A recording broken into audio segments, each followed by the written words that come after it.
প্রতিটি মেলারই একটা ভূমিকা আছে। প্রতিটি মেলায় আমাদের শিল্প বিকাশে, রপ্তানি বিকাশে ভূমিকা রাখে। ঢাকা ইন্টারন্যাশনাল ট্রেড ফেয়ার 30 বছর ধরে বাংলাদেশের পণ্যকে আন্তর্জাতিক পরিমণ্ডলে পৌঁছে দেওয়ার জন্য চেষ্টা করে যাচ্ছে। অবশ্যই সমস্ত মেলার ক্যারেক্টারিস্টিক আমি প্রথমে বলেছি একরকম হয় না, এবং ঢাকা ইন্টারন্যাশনাল ট্রেড ফেয়ারের মতো মেলা কিন্তু সারা পৃথিবীতে হয়।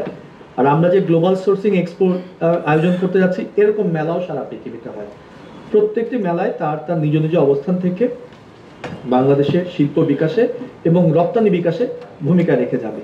আমরা আশা করছি, যদিও এটি প্রথমবারের মতো, আমরা বারবার বলছি প্রথমবারের মতো, কিন্তু আমরা এখন পর্যন্ত দুই দিক থেকেই, মানে আমাদের এক্সিবিটর বা আমাদের অ্যাসোসিয়েশন বা আমাদের যারা রপ্তানিকারক তাদের দিক থেকেও অল্প সময় প্রস্তুতির পরেও যে সাড়া পাচ্ছি, এবং আন্তর্জাতিক দিক থেকে এখানে যারা বিভিন্ন দেশে যারা আমাদের দূতাবাসে, আমাদের কমার্শিয়াল কাউন্সিল, তারা যে ফিডব্যাক দিচ্ছেন, তারা যেভাবে চেষ্টা করছেন সেই সব দেশে প্রচার করতে, ঢাকায় যেসব রাষ্ট্রদূতরা আছেন বা তাদের যেসব অ্যাম্বাসি আছে তাদের যে সাড়া পাচ্ছি, বিভিন্ন ফরেন চেম্বার আছে তাদের যে সাড়া পাচ্ছি, বিভিন্ন বায়ারদের যে প্রতিনিধি ঢাকাতে আছেন তাদের যে সাড়া পাচ্ছি, এবং ইতোমধ্যেই আমাদের অনলাইন প্ল্যাটফর্মে যারা রেজিস্ট্রেশন করেছেন সব বায়াররা বিদেশ থেকে আসার জন্য, বিদেশি বায়ার, তাদের যে সাড়া পাচ্ছি, এই জাতীয় মেলার জন্য যে রকম রেসপন্স দরকার আমরা মনে হয় সেটা আমরা পেয়ে গেছি।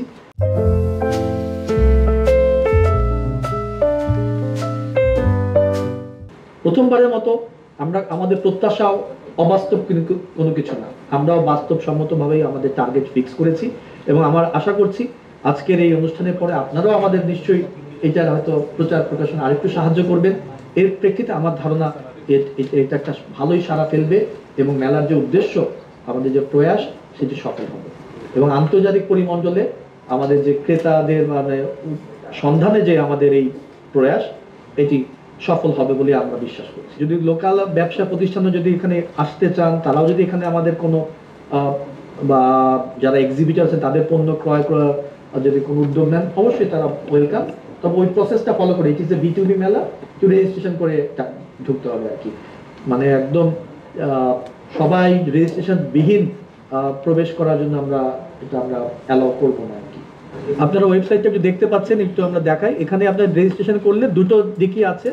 একটা হলো ভিজিটার রেজিস্ট্রেশন, মানে যারা ভিজিটার হিসেবে আসবেন তারা এখানে রেজিস্ট্রি করতে পারবেন, আর যারা এক্সিবিটর সেটা আমরা না দেখালাম, ভিজিটার দেখছি, তারা তাদের বেসিক ইনফরমেশন দিয়ে তাদের কিছু বেসিক জাস্ট অনলাইনে এটা খুবই সহজে করা যাবে, এবং সাবমিট রেজিস্ট্রেশন করলে আপনার রেজিস্ট্রেশনটা কমপ্লিট হয়ে গেল।